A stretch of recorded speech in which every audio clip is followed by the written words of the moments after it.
नमस्कार। इस वीडियो में हम लोग इग्नू एमए द्वितीय वर्ष यानी कि एमएसडी 1 में जो हमारा पृथ्वीराज रासो है, आदिकालीन ग्रंथ है पृथ्वीराज रासो, इस पर हम चर्चा करेंगे। यहाँ हम इसकी प्रामाणिकता, अप्रामाणिकता, इसका कथ्य, कथन, पात्र, चरित्र, चित्रण, वर्णन, सब कुछ, समय, काल, सीमा, सब पर विस्तार से चर्चा करने जा रहे हैं इसी एक वीडियो के अंदर। तो सबसे पहले बात कर लेते हैं कि इसकी ऐतिहासिकता पर। तो इसे कुछ विद्वानों ने अप्रामाणिक माना है और कुछ प्रामाणिक मानते हैं। सबसे पहले इसे अप्रामाणिक मानने वाले विद्वानों में जो है उनकी चर्चा करते हैं कि उनका जो है क्या तर्क रहा इसे अप्रामाणिक मानने का। तो अप्रामाणिकता के पीछे जो तर्क दिया जाता है वह यह दिया जाता है कि पृथ्वीराज रासो में जिस समय जेत और सलक नाम के जो आबू के शासक थे, उनको जिस समय का बताया जाता है उस समय वहाँ पे धारावर्ष परमार का शासन था। तो एक तरीके से तो ये हो गया कि जो है एक प्रामाणिकता का आधार कि जो है पृथ्वीराज रासो के अनुसार आबू के शासक जेत और सलक थे, किंतु इनका कोई उल्लेख जो है तत्कालीन शिलालेखों में नहीं मिलता और इतिहास कहता है कि उस समय वहाँ के शासक धारावर्ष परमार थे। उसके बाद दूसरा पॉइंट जो है अप्रामाणिकता के पीछे का तर्क, जो दूसरा पॉइंट है वो है कि रासो के अनुसार गुजरात के राजा भीमसेन को पृथ्वीराज ने मारा था, किंतु शिलालेखों के अनुसार जो ऐतिहासिक प्रमाण है वह यह कहता है कि इसके पश्चात भी वह जो है जीवित था। और तीसरा पॉइंट जो है वो है रासो के अनुसार मोहम्मद गोरी पृथ्वीराज द्वारा शब्दभेदी बाण से मारा गया, किंतु ऐतिहासिक तथ्य उसे यह बताता है कि 1206 में गोरखों द्वारा उसका वध किया गया था। रासो के अनुसार पृथ्वीराज की बहन पृथा का विवाह चित्तौड़ के राजा समर सिंह से हुआ, किंतु यह असंभव है क्योंकि राजा समर सिंह का समय 13वीं शताब्दी का उत्तरार्ध है, जबकि पृथ्वीराज चौहान 12वीं शताब्दी के अंत तक मार दिए जाते हैं, उनकी मृत्यु हो चुकी होती है। तो ये रहे प्रामाणिकता के आधार। तो इसमें जो विद्वान है गौरी शंकर हीरानंद ओझा हैं, ये बताते हैं कि इन सभी तथ्यों के आधार पर हम इसे अप्रामाणिक या अनैतिहासिक ग्रंथ कहते हैं।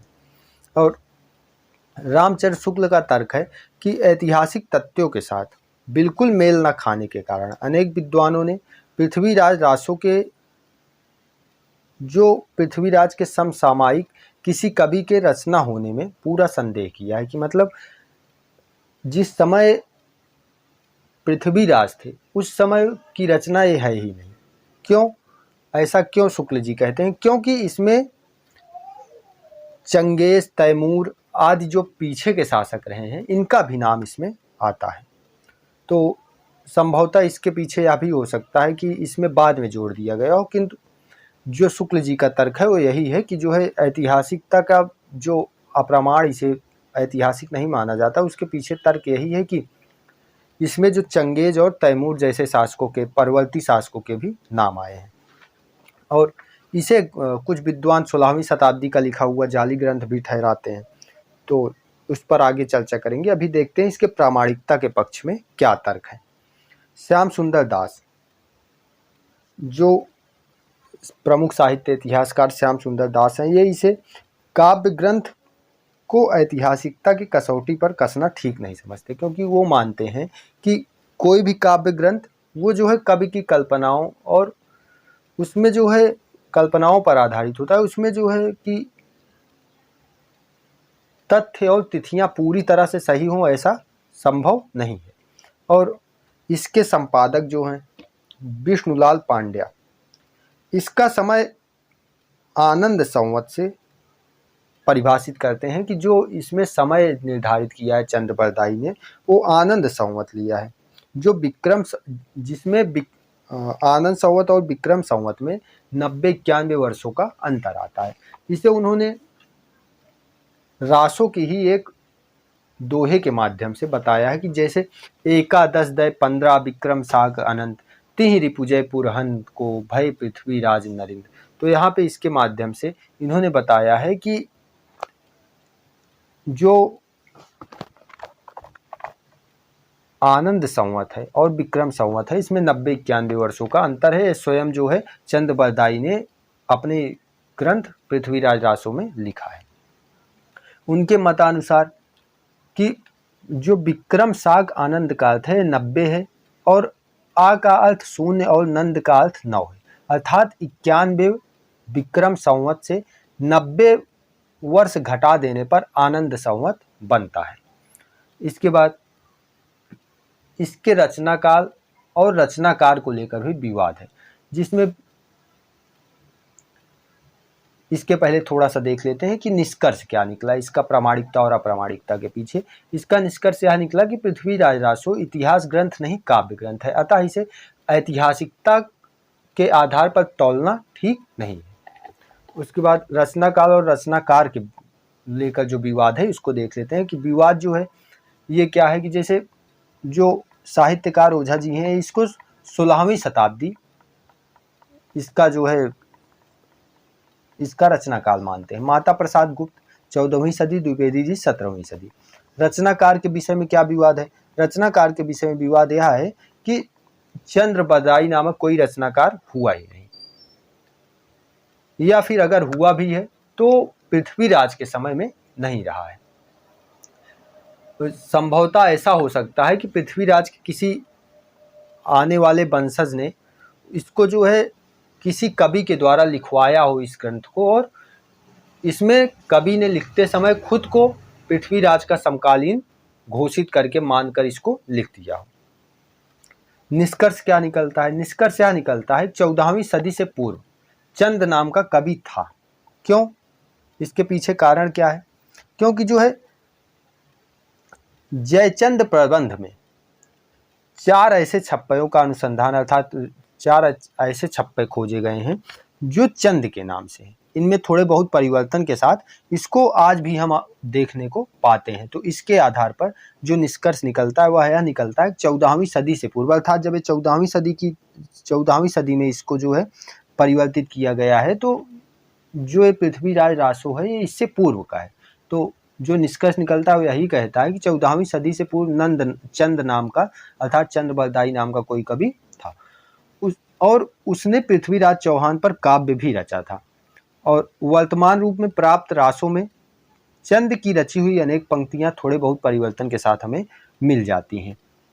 भाषा की बात करें अगर इसके पृथ्वीराज रासो के, तो लंदन की रॉयल एशियाटिक सोसाइटी में रखी पुस्तक पृथ्वीराज का इतिहास, इसमें जो है इसकी भाषा को पिंगल भाषा बताया गया है। गारसा दत्तासी इसकी भाषा कन्नौजी बोली मानते हैं। डॉक्टर धीरेन्द्र वर्मा इसे ब्रज भाषा मानते हैं। डॉक्टर दशरथ शर्मा व मनीराम मीनाराम रंगा इसकी भाषा को प्राचीन राजस्थानी मानते हैं। डॉक्टर नामवर सिंह इसकी भाषा पिंगल, और चंद्रबरदाई जो है इसकी भाषा को, जो चंद्रबरदाई इसके लेखक हैं वो इसकी भाषा को षड भाषा मानते हैं। उन्होंने लिखा है कि षड भाषा पुराणम च कुरानम च कथितम मया। तो उन्होंने स्वयं लिखा है कि इसकी जो षड भाषा, इसकी जो भाषा है षड भाषा है। षड भाषा में कौन कौन सी भाषा आती है इसको जो है डिफाइन किया है इस प्रकार की, जैसे इसमें पूर्वी भाषा आती है, संस्कृत, प्राकृत, अपभ्रंश, तुर्की, फारसी, तो ये 6 भाषाएं इसमें हैं। और वैसे भी ये एक महाकाव्यात्मक रचना है, तो इसमें विभिन्न पात्र आएंगे और विभिन्न क्षेत्रों से आएंगे, तो उनकी भाषा बोली भी उसी के हिसाब से जो कवि है वह निर्धारित करता है। इसका निष्कर्ष क्या निकला कि पृथ्वीराज रासो की भाषा अपभ्रंश और पुरानी हिंदी दोनों की भाषाई प्रवृत्तियों का मेल है, कि यह जो है पृथ्वीराज रासो या अपभ्रंश और पुरानी हिंदी के मेल मिलाप से बना हुआ एक ग्रंथ है। इसके बाद हम चर्चा करेंगे पृथ्वीराज रासो के जो इसका कथानक है, इसकी जो विषय वस्तु है उस पर चर्चा करेंगे, और इसका आधार हमारा होगा नामवर सिंह की पुस्तक पृथ्वीराज रासो भाषा और साहित्य। तो इसकी विषय वस्तु की बात करें तो पृथ्वीराज रासो का जो है विभिन्न खंडों में बांटा गया, जैसे आदि पर्व, दिल्ली किल्ली कथा, अनंगपाल दिल्ली दान, पंग यज्ञ विध्वंस, संयोगिता नेम आचरण, कैमास वध, सट ऋतुवर्णन, कन्नौज समय, बड़ी लड़ाई और बाणबंध। उसके बाद बड़ी लड़ाई जो है मोहम्मद गोरी और इनके पृथ्वीराज चौहान के बीच की है। बाणबंध में क्या है कि पृथ्वीराज चौहान द्वारा शब्दभेदी बाण से उनकी हत्या कर दी जाती है मोहम्मद गोरी की, किंतु वास्तविकता ऐसी नहीं है, थोड़ा सा एक काल्पनिक सा लगता है, फिर भी इसके अनुसार हम चर्चा कर रहे हैं। कथानक देखते हैं, जैसे रासों का कथानक मध्यकाल में प्रचलित अनेक कथानक रूढ़ियों एवं काव्य रूढ़ियों में बंधा हुआ है। तो जो चंद्रबलदाई हैं इसके कवि, वह इन कथानक रूढ़ियों को लेकर चलने वाले कवि हैं और इसको अपने काव्य ग्रंथ में समाहित करते हैं। मध्यकालीन प्रबंध काव्यों में पात्र प्रायः साँचे में ढले होते थे, किंतु इसमें क्या है, इसमें थोड़ा सा हमें परिवर्तन देखने को मिलता है। क्या कि इसमें जैसे कि उस समय क्या होता था, मध्यकालीन प्रबंध काव्यों में अगर पात्र अच्छे हैं तो वो अच्छे ही रहेंगे पूरे में, और बुरे हैं तो बुरे ही रहेंगे, किंतु पृथ्वीराज रासों के संदर्भ में ऐसा नहीं है। वहां पे पृथ्वीराज की वास्तविकता को दिखाया गया है। वह एक सामंती पात्र है और उसकी अच्छाइयों और बुराइयों को दोनों को पृथ्वीराज रासों में संकलित किया गया है। अगर आज के संदर्भ में कहें तो पृथ्वीराज एक यथार्थवादी पात्र ठहरता है, काफी हद तक, पूर्णता नहीं फिर भी काफी हद तक एक यथार्थवादी पात्र ठहरता है। उसके बाद पृथ्वीराज छत्री, सामंत, वीर, रसिक, विलासी, दृढ़ प्रतिज्ञ एवं शरणागत, वत्सल और चंद का अभिन्न मित्र है। इसमें जो है हमें इसके कथानक में यही चीज अपने को देखने को मिलती है, और उसे अपने गुणों एवं दुर्गुणों का फल इसी जीवन में मिल जाता है। रासों के आदि पर्व में एक ऐसी घटना का वर्णन है जो पृथ्वीराज कालीन सामंती मूल्यों का मनोरंजक दस्तावेज मालूम पड़ता है। जैसे पृथ्वीराज के चाचा कन्न थे और वह एक उनके अधीन एक सामंत थे, या आज के संदर्भ में कहें तो उनके अधीन एक किसी तालुके के गवर्नर थे। तो राज दरबार चल रहा था, वहां पे चालुक्य वंशी 7 भाई बैठे हुए थे। उनमें से एक ने जो है जिसका नाम प्रतापसी था, उन्हीं 7 भाइयों में से प्रतापसी ने अपनी मूंछों पर ताव दे दिया और इस पर कन्न ने उसकी हत्या कर दी। तो पृथ्वीराज जो कि एक न्यायप्रिय शासक थे, तो उन्होंने अपने चाचा को भी इससे मुक्त नहीं किया, उन्हें भी सजा दी। अगर कोई अन्य होता तो उसे शायद प्राणदंड मिलता, किंतु उनके चाचा थे तो इसलिए थोड़ा सा रियायत बरती गई और उनके आंखों पर, कन्न की आंखों पर पट्टी बांध दी गई ताकि वो देख ना सकें कुछ भी। और इस पट्टी को उतारने का जो समय था वो सिर्फ जो है उनके शयन के दौरान था, और उसके बाद युद्ध के समय 2 ही जगह पर इस पट्टी को उतारा जा सकता था।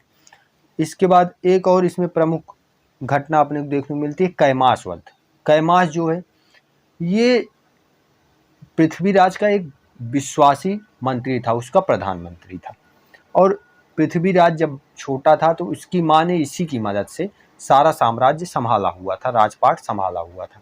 किंतु पृथ्वीराज जो है संयोगिता से विरह की स्थिति में जब रहता है तो वह आखेट करने, शिकार करने वन में चला जाता है और साम्राज्य इसे सौंप कर जाता है। और फिर पृथ्वीराज को पता चलता है कि वह किसी करडाटी नाम की दासी का अनुरक्त है, अर्थात उसका अनुयायी है, उसका प्रेमी है। तो जब कैमास उसके महल में, उस दासी के महल में रात्र में भ्रमण कर रहा होता है तो क्या होता है, पृथ्वीराज जाकर उसको रात में ही मार देते हैं। तो यहाँ पे जो चंद्रबलदाई हैं उनकी निर्भीकता का वर्णन अपने को देखने को मिलता है कि उन्होंने किस प्रकार, जब अनजान बनकर सुबह पृथ्वीराज पूछता है कि कैमास कहाँ है, तो चंद्रबलदाई निर्भीकता से बताते हैं कि आपने उनको मार दिया है। जबकि चंद्रबलदाई को पता है कि एक सामंत के सामने, एक निरंकुश सामंत के सामने बोलने का कुछ भी दंड मिल सकता है, किंतु यहाँ पे पृथ्वीराज के समक्ष चंद्रबलदाई ने बोलकर अपनी निर्भीकता का परिचय दिया है। और उसके बाद भी जब पृथ्वीराज द्वारा उसका कैमास का शव उसकी पत्नी को नहीं लौटाया जा रहा होता है, तब पर भी पृथ्वीराज रासों के रचयिता चंद बरदाई ने अपनी निर्भीकता का परिचय दिया और सामंत से, जो कि किंग हैं, इनका क्या नाम है, पृथ्वीराज, इनसे जो है उसका शव लौटाने की बात करता है, क्योंकि उसकी पत्नी कैमास के शव के साथ सती होना चाहती है। अंत में क्या होता है, पृथ्वीराज ने कैमास का शव लौटा दिया और वह उसके शव के साथ सती हो जाती है। पृथ्वीराज की वीरता सामंती नैतिकता से पुष्ट है और संयोगिता विवाह के अवसर पर कन्नौज युद्ध में विश्वस्त सेनापतियों ने पृथ्वीराज को संयोगिता से को लेकर जब दिल्ली लौट जाने को कहते हैं, तो पृथ्वीराज जो है, जो कि एक सामंती मानसिकता का व्यक्ति है, वह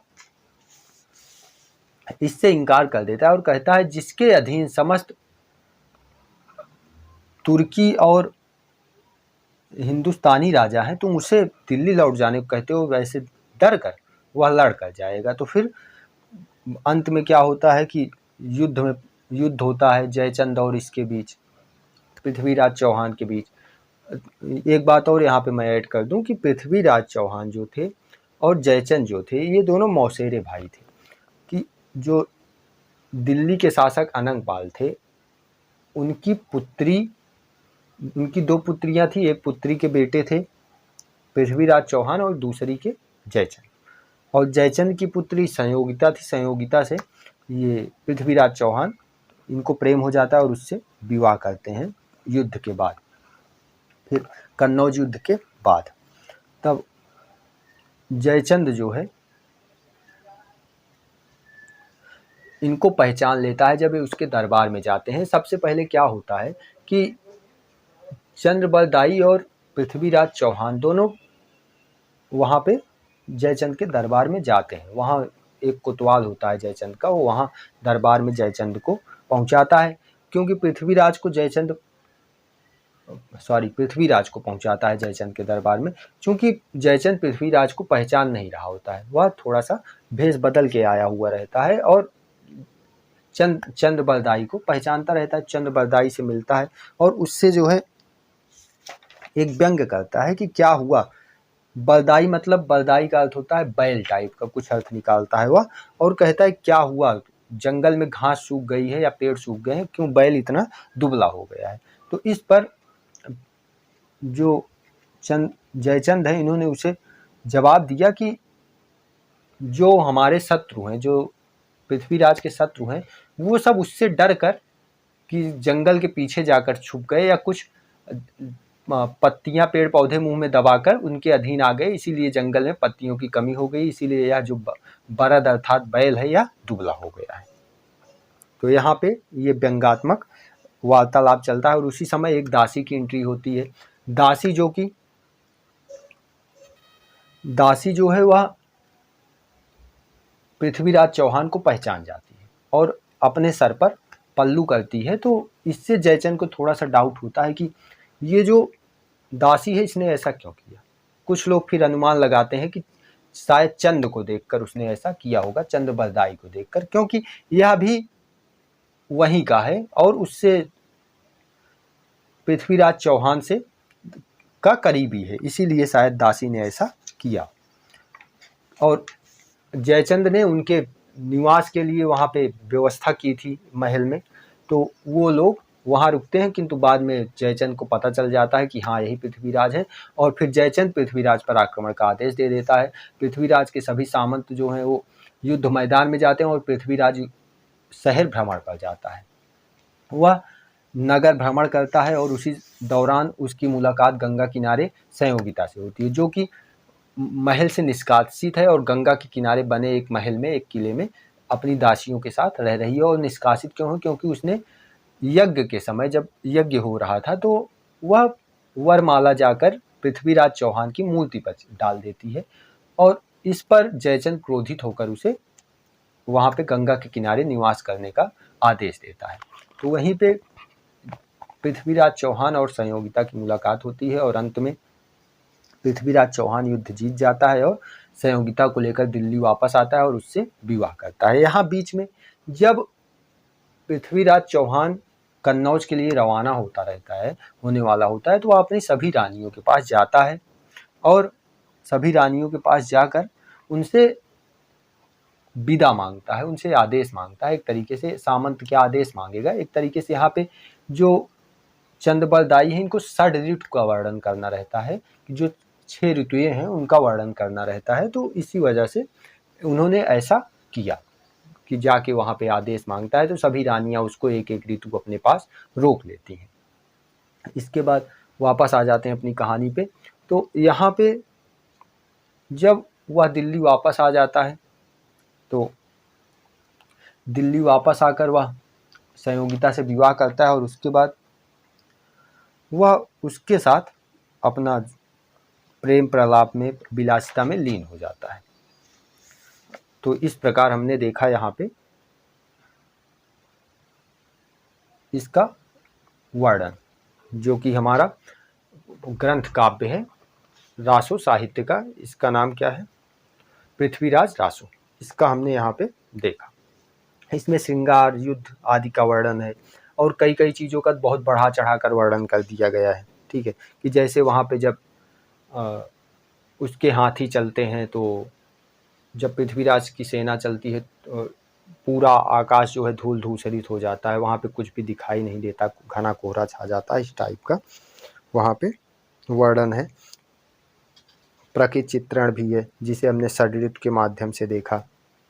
गंगा नदी का वर्णन किया है इन्होंने, चंदबलदाई ने, उसको हमने देखा। यमुना का वर्णन किया, उसको हमने देखा। जैसे गंगा के वर्णन का जो है एक दृश्य यहाँ पे हम देखते हैं। बम्बे कंड कमंडले कलिमले कांतिहर का कवि ता तुष्टा त्रैलोक्य तुंग गहनी तू गीयसे सामोली। तो इस प्रकार यहाँ पे इन्होंने गंगा का वर्णन किया है। सेना की विशालता का भी वर्णन है, जो अभी हमने बताया कि वहाँ पे जो है सेना की विशालता का वर्णन इस प्रकार है कि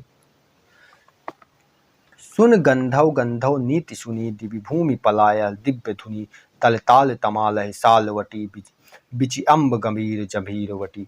तो इस प्रकार यहाँ पे सेना की विशालता का भी वर्णन है कि जब पृथ्वीराज की सेना चलती है तो उनके घोड़ों से जो धूल उठती है उससे समस्त संसार, समस्त आकाश जो है धूल धूसरित हो जाता है, कोहरे से भर जाता है, कोहरा छा जाता है। तो इस प्रकार हमने यहाँ पे पृथ्वीराज रासो पर एक विस्तृत चर्चा की। मिलते हैं फिर अगले वीडियो में, तब तक के लिए